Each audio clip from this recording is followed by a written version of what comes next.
Hello everyone, welcome to गौरव प्लाईवाला। आज हम आपको बताएंगे कि बेसिकली प्लाईवुड कैसे बनती है।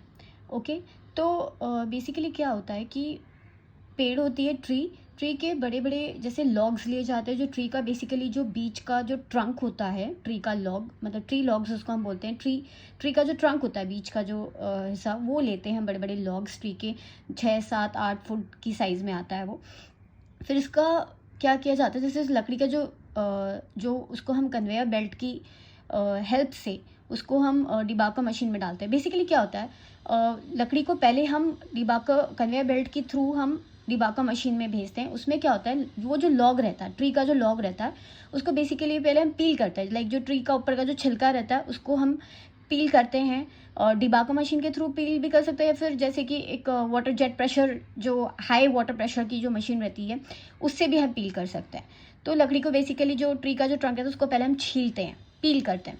उसके बाद में फिर हम उसको स्लैशर डेक पे भी भेजते हैं, जिससे कि 8 फीट लंबे पीसेस में नियर अबाउट कट किया जाता है। तो बेसिकली क्या होता है, जो लकड़ी के जो लेयर्स हम उससे निकालते हैं, तो लेयर्स जो होता है वो नियर अबाउट 50 इंच लंबाई, 26 इंच चौड़ाई, जितना लाइक अलग अलग फैक्ट्री के अलग अलग साइजेस में वो कट करते हैं। बेसिकली इक्वल साइजेस ऑफ लकड़ी की जो लेयर्स होती है, पतली पतली लेयर्स, वो निकालते हैं। फिर उसको उसके बाद में स्टीम भी देते हैं near about 12 to 20 hours. Steam करने के बाद में जिसमें प्लाई में थोड़ी नमी भी आ जाती है, जो लेयर्स रहती हैं। फिर रोलर्स की मदद से इसको पील अगेन 0.12 इंच की रिबन मोटा शीट्स पे जैसे कट किया जाता है। फिर इसको हॉट बाथ भी देते हैं रोलर ड्राइव के थ्रू। क्लिपर टेबल पे रख क्लिपर टेबल पे हम उसको कट भी करते हैं 4x8 साइज़ का। फिर उसको मॉइस्चर कंटेंट भी चेक करते हैं, प्लाई में कि कितनी मॉइस्चर है, वो भी हम उसकी कंटेंट चेक करते हैं। फिर हम उसको प्रेस में भेजते हैं। फिर ग्लू कर्टन एक होती है, गोल टाइप की एक मशीन होती है, उसमें ग्लू कर्टन जिसको हम बोलते हैं, जिससे कि हर एक प्लाई के लेयर पे अच्छे से ग्लू लगाते हैं, on each and every sides अच्छी तरीके से हम ग्लू उस पर लगाते हैं, एडहेसिव जो भी आप बोल लो। फिर उस पर कभी भी ऑड नंबर ऑफ लेयर्स रहता है प्लाई में। और जो टॉप शीट रहती है प्लाई की, ये जो टॉप शीट जो रहती है, उस पर कभी भी ग्लू नहीं लगाते हैं। फिर फिर कोल्ड प्रेस के लिए भी भेजते हैं near about 20 minutes, depending on each and every factory, अलग अलग वो कोल्ड प्रेस के लिए भी भेजते हैं। फिर कोल्ड प्रेस फॉर 3 to 7, पहले तो 20 मिनट्स कोल्ड प्रेस है, फिर कोल्ड प्रेस 3 to 7 मिनट्स के लिए भी हो सकता है। हॉट प्रेस में भी भेजते हैं।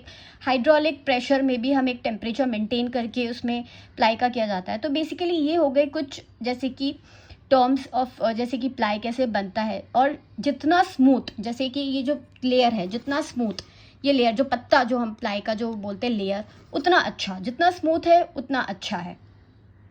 तो डिफरेंट टेम्परेचर पे हाइड्रोलिक प्रेशर मेंटेन करके इसको ड्रायर में भी डालते हैं ताकि वो सूखे प्लाई, और इक्वल साइजेस ऑफ पत्ता वो एक दूसरे के ऊपर ऐसे चिपकाते हैं, क्रिस क्रॉस।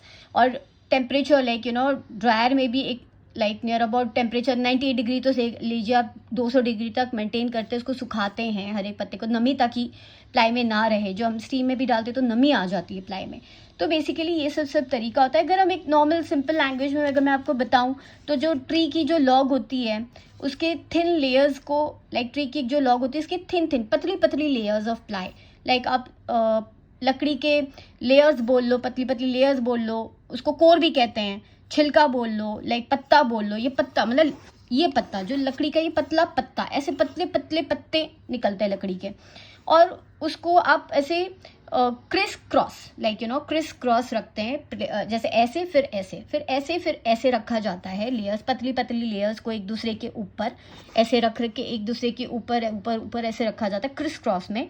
और फिर उसके ऊपर उसको इस तरीके से ग्लू लगाकर, ग्लू बोल लो आप, एडेसिव बोल लो, केमिकल बोल लो, उससे ग्लू एडेसिव बोलो, केमिकल बोल लो, मतलब जो उससे इस तरीके से एक दूसरे के ऊपर चिपकाया जाता है। रेजिन बोल लो, केमिकल बोल लो, कोई प्लास्टिक अच्छी वाली यूज़ करके वो इसमें MR ग्लू बोल लो, जो मॉइस्चर रेसिस्टेंट ग्लू होता है वो उसके ऊपर लगा देते हैं, से चिपका के एक दूसरे के ऊपर लेयर्स को। फिर एक सर्टेन टेम्परेचर मेंटेन करके उसको हीट करके हाइड्रोलिक प्रेशर बॉन्ड करते हैं, और फिर वो एक प्लाई बन जाता है, ऐसे पतली पतली लेयर्स लगा के उसके ऊपर एक प्लाई बन जाता है, जिसको क्रिस क्रॉस शेप में लाइक एक दूसरे के ऊपर रखते हैं। लेयर्स इन द सेंस जैसे आप देखिए जैसे अनियन होती है, अब हम प्याज, जैसे प्याज को ऊपर से छीलते हैं तो उसका वो ऊपर का छिलका निकल गया नाइफ से हमने प्याज को छील दिया, प्याज का ऊपर से छिलका निकल गया। अंदर देखिए आप प्याज के, अगर कभी भी आप इसको हाफ कट कर देंगे प्याज को, तो एक दूसरे के ऊपर लेयर्स पतली पतली प्याज की चिपकी हुई होती है। तो वैसे ही पतली पतली हम ट्री की लॉग्स की जो पतली पतली लाइक छिलके, ऐसे प्लाई की छिलके उसके एक दूसरे के ऊपर चिपकाते, क्रिस क्रॉस में ऐसे रखते हैं, उसे ग्लू, मॉइस्चर रेसिस्टेंट ग्लू लगाते हैं और फिर उसको ये एक प्लाई बन जाती है, बॉन्ड करते हैं हाइड्रोलिक प्रेशर के थ्रू मशीन्स में, और फिर इसको ये एक प्लाई बन जाती है। फिर ये आपको मार्केट में अवेलेबल हो जाता है। इसमें लाइक हम काफ़ी सारे ट्रीटमेंट भी कर देते हैं, बोरर रेसिस्टेंट कर देते हैं, टर्माइट प्रूफ कर देते हैं, और फैक्ट्री में ऑफकोर्स केमिकल ट्रीटमेंट जब हम करते हैं तो वो प्लाई की ज़्यादा चलती है। नॉर्मली आप ऐसे वुड नहीं यूज़ कर सकते, और डिफरेंट साइजेस में भी अवेलेबल होते हैं, जैसे 8x4, 7x4, 6x4, 8x3, 7x3, 6x3। तो ये सब डिफरेंट साइजेस भी होती है प्लाई की। इसकी थिकनेस भी अच्छी होनी चाहिए, प्लाई अंदर से मजबूत होनी चाहिए। तो मैं आपको फ्यूचर वीडियोस में बताऊंगी। ये था एक शॉर्ट वीडियो की नॉर्मली प्लाई कैसे बनती है, एक जस्ट मैंने आपको शॉर्ट में